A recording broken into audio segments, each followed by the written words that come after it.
part of the idea of this podcast is that I have a lot of people in my life who I think are pretty interesting, and just because you're not famous on a world stage doesn't mean that you don't have lessons to teach or a story worth hearing.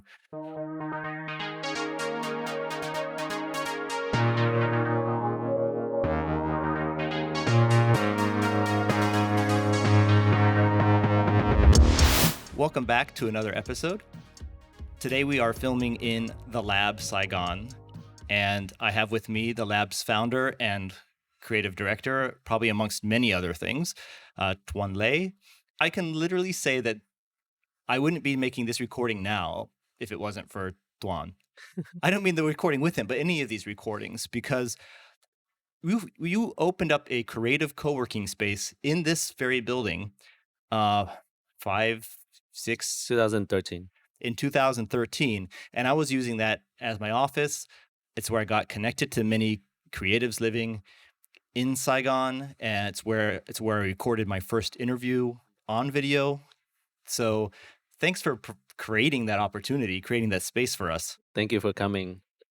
Okay, so it's many years later. Here we are. It's good to see you. Good to see you too. And things have done nothing if they haven't kept changing. Both in terms of Saigon, of course. This space is very noticeable, the changes it's gone through, and your businesses. Yeah. You keep busy. Yeah. We try. So for those who don't know, what is the Lab? Sure. So the Lab started as a co-working space, like Thomas said, but over the last 5-6 years, we have kind of evolved from one thing to another. And I would say 3 years ago, we've settled into a design studio. So this is what we mainly do now. We work on projects for clients in interior design, branding, graphic, communications. On the side, the Lab also runs a couple of F&B businesses, so cafes, restaurants, lounges. How can you keep everything straight with so many different plates spinning? So I have a partner. So she takes care of all of the F&B projects, and I do the design studio. And then under us, we have a very capable team. I have 22 people under me, and she has nearly 100 under her. Yeah. So that's how we do these things. And we're not alone. Oh my God. Yeah. I mean, things really don't stand still here. No. Man, it almost seems like it would be silly to go back and say, hey, so why did you start a co-working cafe? But yeah, I mean, because that's really far in the past for you at this point. Yeah. I guess. Do you feel close to those times, or? No, like you, I remember that time very, very fondly, and it shaped me into kind of like the way I deal with people here. It's all about community, and I'm very open to working with people, collaborating, sharing a coffee, sharing a beer. So that was a formative time for me in terms of how I approach business in Vietnam. So yeah, it's long ago, but it feels very close at the same time. Yeah. Does the Lab have a signature style? It's kind of a cop-out to say that our signature style is that we don't have a signature style, but I think I have a signature style. So right now it's kind of under my creative direction. So a lot of them will have a little bit of kind of my personality in it, which is that it's very casual and very fun. I don't try to overthink anything. So if you look through the design that we do for clients, the designs that we do for our own F&B businesses, it's all very fun, and it comes from my upbringing in Los Angeles. I don't really take things very seriously. How do you go from Vietnam to Los Angeles to Vietnam? Was that your journey, or is it Los Angeles to Vietnam? No, it's Vietnam to Los Angeles to San Diego to Tokyo to back to Los Angeles to San Francisco to Dubai. To Vietnam, then to Dubai, then back to Vietnam. So that's the entire journey. But yeah, I first moved to Los Angeles because of my family. Yeah. But a lot of what you've been involved in a few different cultural things here. Maybe I could say, for instance, Sure. like not only within whatever design work you do, which could be, Yeah, have some Vietnam inspired into it, sure. uh, but also with publications like Vietcetera, which you are a founder of that. Co-founder. Yeah. Uh, and these are kind of celebrating nouveau. Yeah. It was your own words, I think, even like the original Vietcetera. It was on the Saigoneer actually. But yeah, we all, I think we all came back to participate in building what we think is the new Vietnam. Brands that care about aesthetics, care about the people behind the brand, as well as the people interacting with the brand, the consumer. So yeah, we're all here to do that thing. And so the people that we surround ourselves with through the co-working space or through the extended circles, I feel like in one way or another, we're all participating in building this new Vietnam. We just don't know it. So yeah, a lot of our projects tend to have that edge. You had made this food and beverage concept, Bunker Hill. Yeah. Or Bunker Bed and Breakfast. Yeah. And it was, I wouldn't say in many ways, but almost in all ways, some kind of like visual and or a factory and audio throwback to 90s Los Angeles. Yeah. Like that. Yeah. Okay. Let's kind of move it. Let's move it this way. Whenever I look at you, because I see your posts on Facebook and stuff all the time. I always have this sense of like, wow, he just keeps on just keeps on succeeding, just keeps on winning. Sure. This graphic design or creative agency keeps growing. Sure. You're working on interesting projects. Yeah. And then all these food and beverage things. Yeah. Is it like a runaway success or is, or no, it's not. No, because we don't post about our failures, right? Like for example, the concept store kind of failed. The physical location failed. Bunker, even though it's very close to my heart and a lot of people like it, it's not a financial success at all. We barely get by. So no, it's not a runaway success. Yeah, we just tend to not post about it because it's a downer, right? We're closing.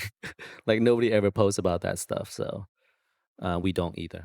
Yeah, I came here kind of expecting that we would be sitting in this area or in the in front of the espresso machine at the label concept store. Yeah, and your design studios have completely overwhelmed the space. Yeah, it's bittersweet, like we opened it we kept it open for 9 months and then we just had to close it. We just couldn't maintain it. But on the flip side, the design studio grew enough that we need the space too.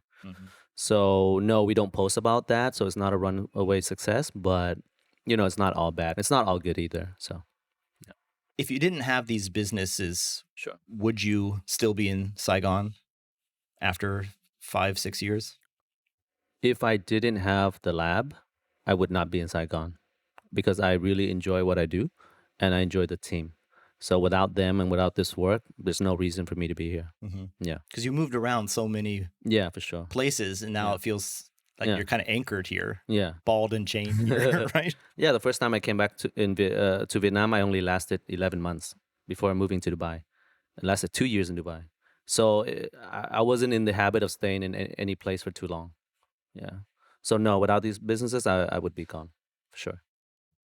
What's the best and worst parts of doing business in Ho Chi Minh City? The best part is that there's still so much to do and so many people who want to do cool shit or different shit with you. The worst part is that a lot of times it hasn't been done. So to find people to want to throw away what they're working on or what they're building towards to do it with you is tough. You might want to build like this experimental, interesting design studio, but if people have been like going towards an advertising career their whole life, they're not going to throw away the Ogilvy to come and, kind of try this out with you. You know what I mean? So I think those are the best and worst part of doing what I do here. Yeah. And how about from a lifestyle standpoint, Mm. living in Saigon? Um, it's kind of it's kind of weird. Like you love it and you hate it at the same time. I'm sure like a lot of people will say this, but just this morning we went up to our balcony and we found out that our neighbor had put all of their furniture, like their dirty furniture, over to our balcony without telling us, just to store it. Uh-huh. Because I guess they noticed that we never go outside. But it just so happens today we went outside, and so it's like that kind of stuff. Like that. There's no sense of like personal space or anything like that. And that you can see that on the road, you can see that walking on the street. They'll just take over the sidewalk. There's no sense of space. So that part I really don't like. You know. On the flip side, I feel like people are like very open to communicating with you. They're not like hiding behind a car or anything like that. The city is very loose. The culture is fluid, so it's changing super fast, and so it's super exciting. So yeah, I love it and I hate it at the same time. Where would be the destination if it wasn't here? It would be either LA, which is my hometown, or Paris, which is my girlfriend's hometown. If it were a third place, it would probably be Hong Kong, Singapore, Korea, or Japan. So like one of these more developed Asian countries. Do you imagine Yeah. if you had, like, if this was gone tomorrow and Yeah. you're like, what's next? Yeah. Are you looking for an employee role at an ad agency or creative agency in one of these other locations? Or are you going to do a startup again? Probably an employee first, just as a bridge, I think. I mean, it sucks to say that, but I think once you've tried to do your own thing, it's really hard to stop. That freedom, and the stress that comes with that freedom is kind of intoxicating. You keep going. I'm sure you've been at it, on your own for a while now, right? Entrepreneurship. It starts to be like, it's hard to it's hard to mentally prototype what it would be like to have to be at an office from this time until this time, regardless of your productivity or, Yeah, it's tough. So I can't imagine myself doing that for long. But I imagine that after 6 years and everything falls down, I would need a break from entrepreneurship. So in which case I would need to find a job. I'm not sure it would be an advertising agency. I would be very interested in big tech or things like that, because a lot of my friends actually joined big tech from ad agencies. So I just, the in-house creative studios at Facebook or at Google, this kind of thing. Yeah. For example, yeah, I would probably try there first. It doesn't have to be at Facebook or Google. It could be, I would love to work at Tesla or something. SpaceX. I want to do things that hopefully would change something. But let's see. I think you've stated as an official company policy in the past stuff like no Pinterest. Yeah. Right. Okay. Yeah. Well. Okay. Sure. You want to know why, or? Well, I want you just to elaborate on that. Sure. Well, we work in design and creativity, so Pinterest is a great library of all of those inspirations, as you know, right? People pin things that they like, and then it shows up on Pinterest. So the urge to go in there and just, let's say we're designing a staircase, to just type staircase, you would have 1,000 design, some from very good designers. So the urge for a creative to go there to grab ideas knowingly or subconsciously is so high. So for me, like for the guys to design anything worthwhile, I would like them to turn off Pinterest first, try to do it on pen and paper. And for example, if they need a reference on how to execute a certain staircase, okay, fine, go to Pinterest.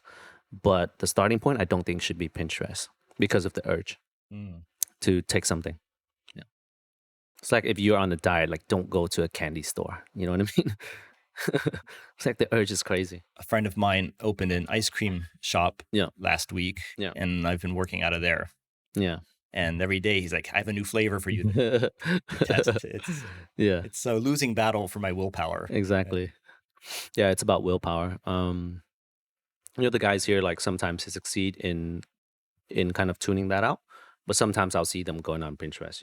It's my rule, but sometimes they don't follow it either. Your background was copywriting, Yes. but at this point, Yeah. I'm sure you don't Mm. consider Yeah. you're not a copywriter, right? I was. Yeah. Not Yeah. anymore. You're much more than that. So, Yeah. I will elaborate later. Go ahead. how involved are you with, let's say, the Mm. visual design of Mm. things going on here, Mm. functional design of things going on here? Mm. And does any of that relate to your copywriting experience? Yeah. So I don't actually put pen to paper at all anymore. I don't use Photoshop or Illustrator or any program. I just actually reinstall Photoshop after 2 years, just to do my own photos. So I don't do any of that anymore. What I do is guide the team. So they'll come with visuals, references, inspirations, and then I'll lead them down a certain path. When they come back with certain visuals, I'll say yes, no, why, things like that. Now, I do think it relates back to my time as a copywriter, because as a copywriter, I don't just write the copy. I actually think about the concept behind what I write and the campaign that we're doing. So same with the visuals. We need to not only make it look good, but make it make sense.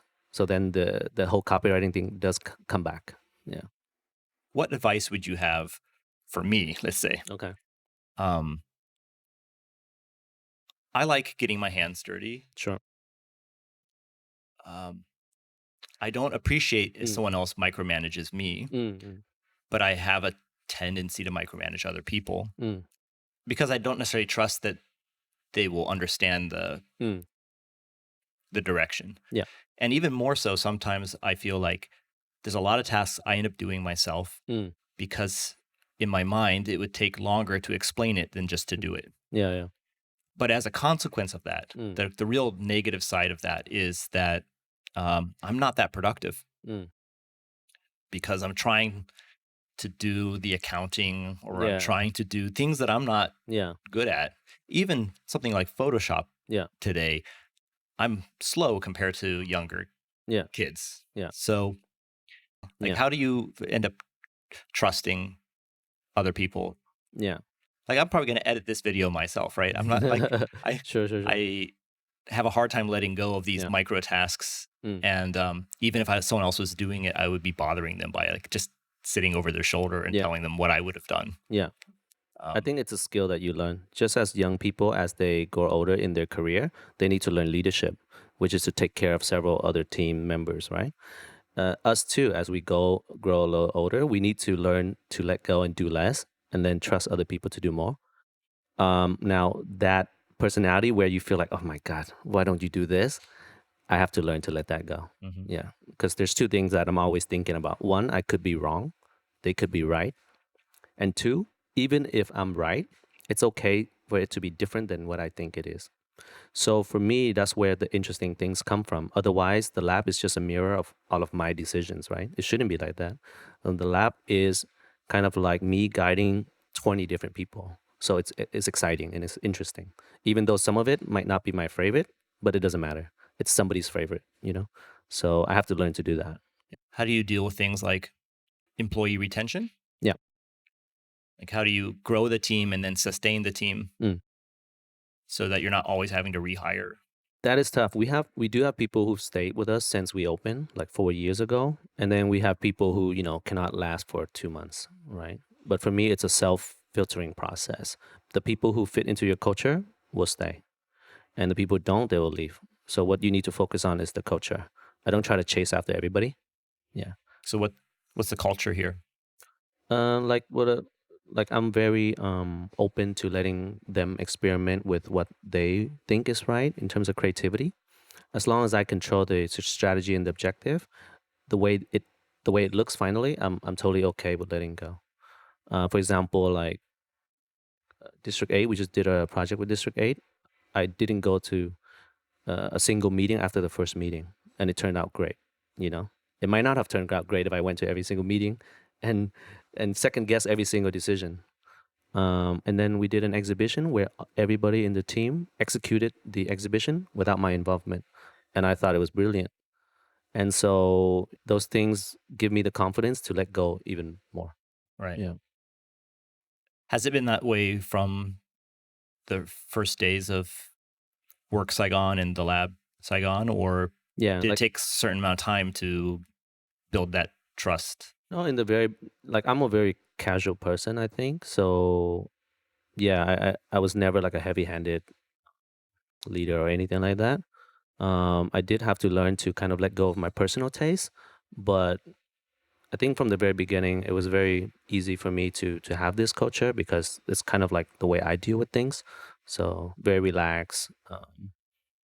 Yeah, I mean, it's not all good because some people who crave that structure, they crave a boss who tells them exactly what to do. Those people leave after 1 month, right? Yeah. So So, got a lot of self starters. yeah, Yeah. yeah, for sure. And we build this environment where we don't require you to work nights and weekend. We don't pitch. And so to be able to do that as a company, you need to show up and work. Because if you don't work, then your work drags and you have to work nights and weekend. And so it's self-fulfilling, you know. So you've got a lot of background at traditional ad agencies, Yeah. and I've gleaned that what in the game industry we called it crunch Yeah, yeah. or overtime. Yeah. Oftentimes unpaid overtime, Yeah, yeah. and it seems that that's also a big part of Oh yeah. a lot of ad agencies. That's the norm. What are those companies doing wrong that's kind of necessitating that culture, or is it even necessary? You Mm. seem to be proving that it's not necessary. Well, I think we're comparing apples and oranges here because the ad agencies, they're answerable to a huge holding company in New York or London or somewhere that requires certain kind of revenue numbers, right? So they need to pitch for big businesses, you know. We are a very small company. We got 22 in the design studio and we're in Vietnam. So the cost is much lower. Meaning if I'm getting a few projects a month, I can handle them for a couple months. I don't need to keep pitching for projects. So I think let's get that aside.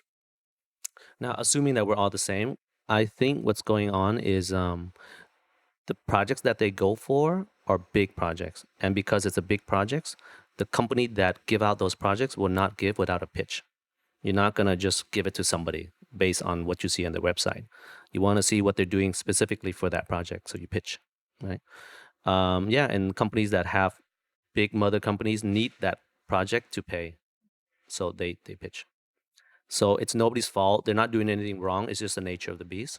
For us, we're just a different beast. We're small. But does pitching necessitate working overtime? That that that is a better question. I feel like it doesn't. It's bad leadership. Yeah. Yeah, I don't know why working at 1 a.m. would help you in any way, or making people work over Saturdays and Sunday would help you be more creative. I just don't get it. In the game industry, it's I guess it's different. I've experienced it at both AAA Mm, studios doing discs, yeah. and also at a mobile game studio, What's a disc? like a You date oh yourself. my god. Okay. Yeah. And with a lot of times at the AAA studios, Yeah. you have to hit the Christmas deadline. Yeah. Like this has to be on the shelf by this date, or it's a movie tie-in. Yeah. The movie's coming out on this date. Yeah. We have to ride the coattails of the movie's marketing. Yeah. So we only have this much time to make this game. Yeah. But our customers are expecting the same amount of content as like one of these big 5-year Blizzard or games that they consumer wants 10 plus 10 to 100 hours of AAA gameplay, but you have 12 months to deliver it instead of multiple years. Yeah. And that is probably part of it. Though, like it's not it after the first couple weekends of that, you stop whatever productivity gains you would have gotten diminish. So in Vietnam, the situation was with being accountable to a holding company in France. Yeah. Was they would create they would say stuff like, by Monday, it would be like Thursday, and they're reviewing the project. Yeah. And they'll say something like, by Monday or within 1 week, if I don't see this, we're going to cancel the project. Okay. Right. And then so you rush Yeah. to meet that Yeah. goal, no matter how unrealistic it is. Mm.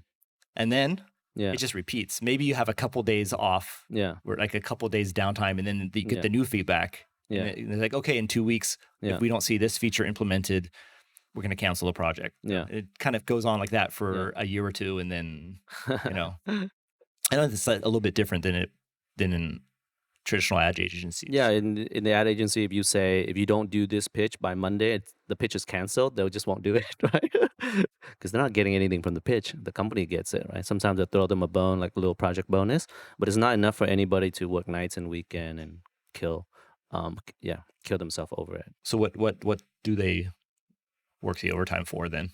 It's once the pitch is signed? No. You mean the creative? Why they're participating in the pitch? They have to. Oh, Like their creative directors gets handed this pitch by the MD, who needs to do that pitch, otherwise he won't meet his numbers, right. and the juniors have to do it.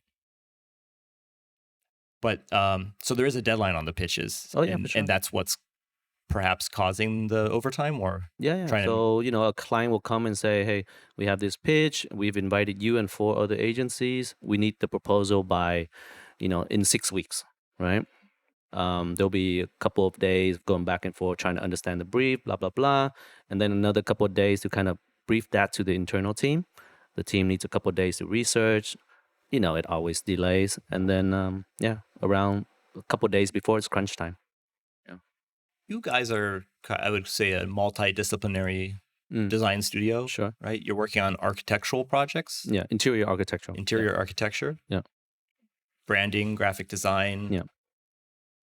Probably digital stuff. Communications like film, photography, photo shoots, things like that. Yeah. Do you have a particular affinity to any one of those? I shift. I have mood swings. Sometimes I'm like really in love with an interior space. Sometimes I love branding. Sometimes I want to do a film, things like that. And everybody here has a different interest as well. Are any of those more stable for business? Branding. Yeah, branding, it's very predictable in the sense that we've done so many that I can know like what's the range. It'll be 4 to 6 weeks or 6 to 8 weeks. I know exactly. Interior, there's a lot of moving parts. You got the contractor who's building the space. You got the government who's issuing the license. You got furniture suppliers.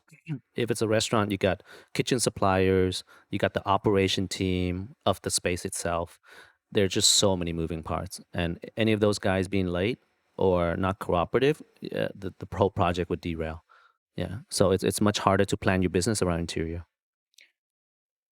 Or at least my business around interior. You guys might be a unique example of companies that have both interior design services where you could be making a food and beverage concept for a client. Yeah. But also, I don't know, is your partner company that's essentially coming up with food and beverage concepts. Yeah. That we can execute. That you got this kind of synergy. Does that ever create conflict of interest with clients where they would say no? Like, no. Like number one, our F&B businesses are never that big in an industry to have any influence on price or anything like that. If there's any personal interest, conflict of interest, no. I'm so clear cut on what I need to do for clients versus what Laura needs to do for the business. My thinking is, if our F&B concepts cannot hold up to other F&B concepts, we don't deserve to be around. You know what I mean? So, for example, we had just done the branding and interior for Cafe Marcel, and they serve breakfast and brunch. Bunker also serves breakfast and brunch. But if we don't have a kitchen team who can execute better, we don't have better designers, we are also designers, then we don't deserve to compete with them. So we do our best for Cafe Marcel. Yeah. There's no conflict of interest whatsoever. Yeah.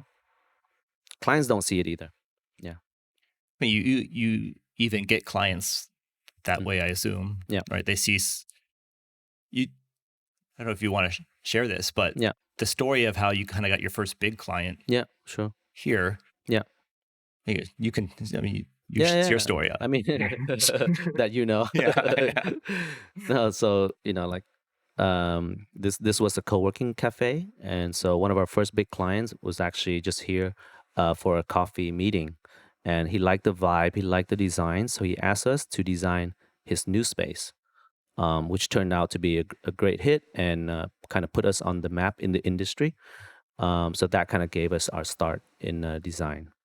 So yes, so a lot of these concepts that we do on the side, it's our calling card for other clients. They come to Bunker, they come to Nest, they come to Blank.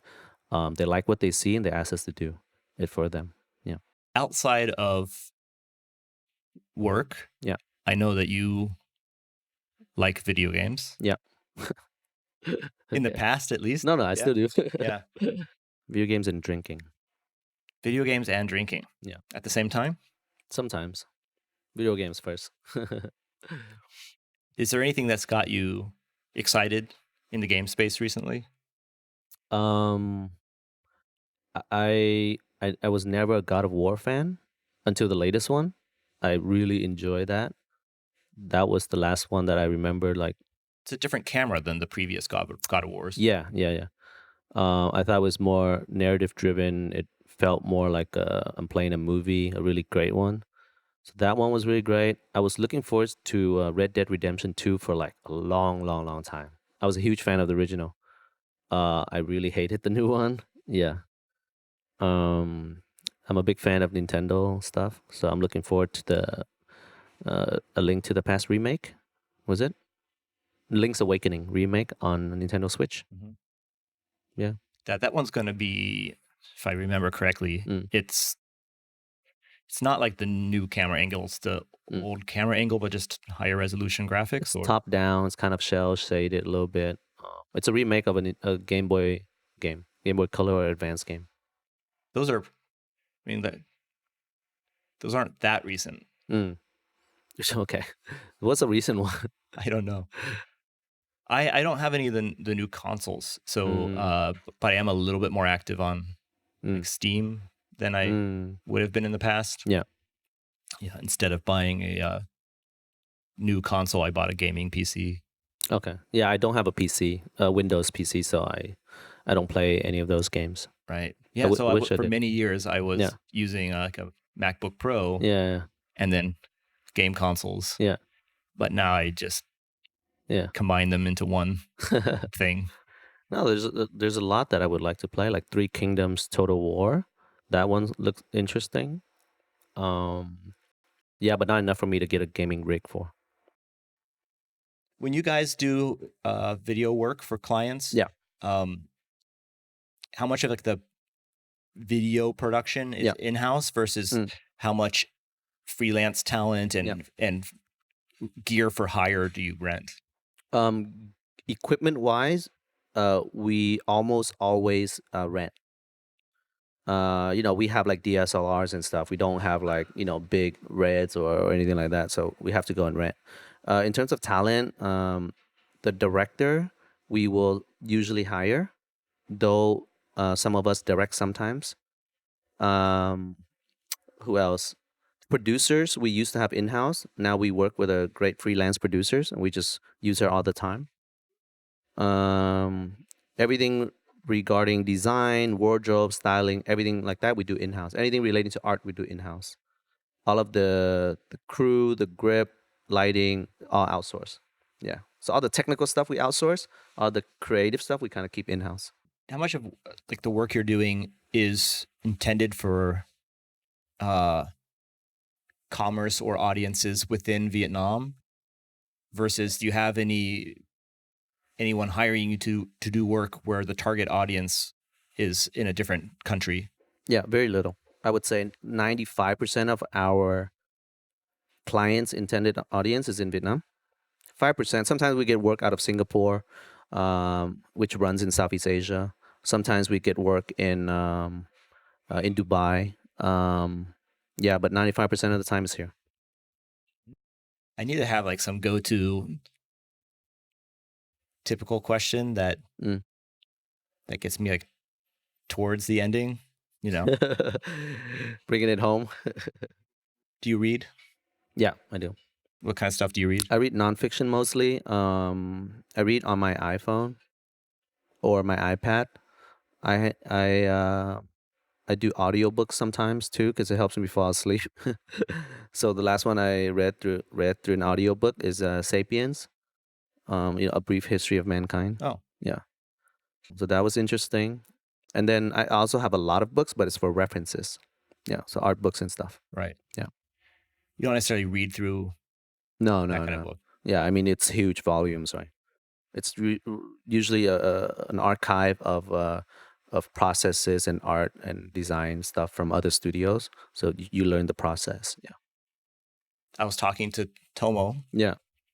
and he had been trying to do a podcast with Min. Yeah. Mindo. Yeah. Yeah.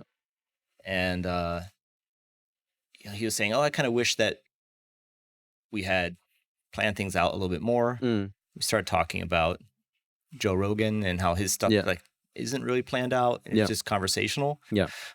And it's live streamed, so Yeah. and he doesn't have any of these weird. No, but that's also his job. Right? Yeah. Yeah. He's got a lot more practice. Yeah. Some like 1,500 episodes of practice. It's his job. He has a huge financial incentive to keep it going, and also he brings on heavy hitters. So Yeah. like I'm not inherently interesting. Right. Well, I don't know. So Part of the idea of this podcast is that I have a lot of people in my life who I think are pretty interesting, and just because you're not famous on a world stage doesn't mean that you don't have lessons to teach or a story worth hearing. So I'm kind of interested in bringing exposure to like friends who I like what they're doing and trying to tease out whatever kind of gems I can find. I think I don't know if your circle is now based in Japan or in Ho Chi Minh City, but I think Vietnam has so many interesting people or things that needs to be uncovered. I'm totally planning to do as much of this in Japan as I can, but my suspicion is that it's going to be much easier for me to find Yeah. fluent English-speaking guests in Vietnam. Yeah. There's a lot of people in Japan doing interesting things, but most of them are Japanese. Yeah. So I don't have a lot of friends there yet. Yeah. I haven't found the Work Saigon. Work Saigon, Yeah. creative co-working space Yeah. there. I did join a co-working space there, Yeah. and everyone else is Japanese. Yeah. Nobody speaks English. So, Yeah. You speak Japanese though. yeah, but I couldn't do an interview I see. I couldn't do like an interview in Japanese. Yeah. Do you still have boss? The dog. Yeah. Yeah, he was here yesterday. She was here yesterday. Boss is a dog. So, Yeah, you guys have been you've always been very yeah. literal and I guess sometimes tongue in cheek with your Yeah. naming of stuff. Yeah, Like yeah. the co-working space was called Work Yeah. because you go there to work. Yeah. And then the co-working space's dog was called Boss because I guess workplaces have a boss. Yes. Yeah, I know. We like to have fun with it. We don't try to overthink stuff. So yeah. Have any of your new concepts had naming like in this kind of vein, or have you changed your approach on names? We have a space where we didn't know what to name it, so we call it blank. But like it always has another layer, meaning blank it's a blank page, and we want to use it to experiment on F&B and things like that, so that's why it's called blank. But yeah, we tend to do this kind of seemingly normal name, but also has an underlying layer of meaning. Is the other part of that space still called Nest? Yeah. Okay. It's still the same partnership. Uh-huh. Yeah. So it's just that what was Work Cafe has been rebranded as Blank Bar. Blank, yeah. Because we don't no longer serve the co-working community. Uh-huh. Like strictly coffee shop now. But people still show up there with their laptops. Yeah. People still call me up until this day to ask for Work Cafe. Yeah. Like what floor is it on? But blank was important for us as a team to know that, hey, we're not doing co-working anymore. This is a blank page, let's try something new with this space. Yeah. So it was more internal branding than anything. You've opened a second blank bar, Third one. a third one. Yeah. The second one is in Hanoi. Oh, okay. Yeah. Yeah. I don't know if I knew about that one. That one is in Vincom, Bachio. Yeah. That one was 2 years ago. Oh, well, okay. I knew about the second. I knew about the Hanoi. I knew about some of your other projects for that client in Hanoi. Yeah. And what was at one point? I mean, at one point it was a work cafe. Yeah, it was Work Cafe Hanoi. Hanoi. Yeah. Yeah. Now it's just Blank Bar Hanoi. Okay. Yeah. How about this new? Tell me a little bit about the new blank Yeah. bar project. So the new one is actually called Blank Lounge, and it's on the 75th and 76th floor of Landmark 81, which is at the moment the tallest tower in Southeast Asia. So it is the tallest lounge in Southeast Asia right now. It's the same partnership with AIA, the insurance company. So the concept that we work on together is called Nest, which is a financial services concept. Inside Nest, there is a bar called Blank Lounge, and we serve our own customer. We also serve their customer. But after 7 or 8 p.m., they all leave, and it becomes like a normal bar. Yeah. I imagine that space has pretty good views. Oh yeah, it's crazy. Is any of it outside or is it all in interior? On the 75th floor, there's an outdoor patio. Yeah. So it's 140 seats total. About 20 of those seats are outdoor. Yeah. Do you typically need like a reservation or something to get seated outside? We don't take reservations. There is pretty crazy line up until about 7 p.m. because people use it as an alternative to the observation deck. Right. Yeah. So people queue like to go up and take a photo, buy something, take a photo. Yeah. But after it gets dark, it's just a normal bar. People go there for cocktails and beer. Yeah. Yeah. I was not in town when you guys had your kind of soft opening there. Yeah. I saw your messages about, hey, Yeah. come by and Yeah. Get a sneak peek at the space. Yeah. It's like, I wish I could go, but Yeah. I mean, you can still go. It's open every day. yeah. Yeah. Maybe that's what I should do on my way home from work today. Yeah. Yeah. You're D2, right? Still in District 2. Okay. I mean, swing by. Lore's there. Yeah. Is there food? Not yet. We have small bites to go with cocktails, but we don't have like real food yet. We plan to. Is there still coffee after 7 p.m. or whatever? Yeah, I mean, we serve coffee all day. We serve cocktails all day, but people don't buy cocktails in the morning. People don't buy coffee at night, but some people do. The fun ones do. Start off the day with alcohol and finish it with coffee. Yeah. One thing I want to do a little bit differently Yeah. from a typical podcast is, unfortunately, I only have one camera angle. Yeah. For now. Sure. Because when you consider multiple camera angles, it's all in my backpack right now. So okay, I could use GoPros, but I'm worried the quality will be a little weird, have like a weird look to it. Yeah. Or even if I wanted something small but good, I have to get 2 or 3 of them, and so it's 2 or 3 times the cost of just the thing by itself. Yeah. But to compensate for that, I want, for at least the YouTube version of this, I want to intercut the interviews with, or B-roll. wouldn't really be intercutting, but showing B-roll during parts of the interviews. So if you're talking about blank bar, I can actually show blank bar. Yeah. Whether that's like Yeah. go there myself and take some video, or I grab some of the promotional images off the website or whatever. Yeah. But, some way of making this a little less static, making this visual here. Yeah. I'm wondering who's gonna look at us for 30 minutes. Yeah. Well, it will have been an hour, I think. Right? You got to get going, I guess, right? I mean, you can take it home. You can bring it home. Bring it home? Bring the interview home. Yeah. Tuan, it was great to catch up with you. Sure. Same. Thanks for letting me invade your office today No problem. and sit here and record a couple interviews. For anyone who is interested in your work, where can they find out more about the lab? You can find us online, so at thelabsaigon.com. You can check us out on Behance, where most of the work is uploaded. You can swing by some of the spaces that we've mentioned, so Bunker, Blank. You can come to the office in District 3 in Ho Chi Minh City. We're always open. Yeah. or you can hit up Thomas and he can tell you more about us. He seems to know more about us than we do. Longtime fan. Longtime fan. Great. Thanks a lot. Cool. Thank you. Bye, everyone. See ya.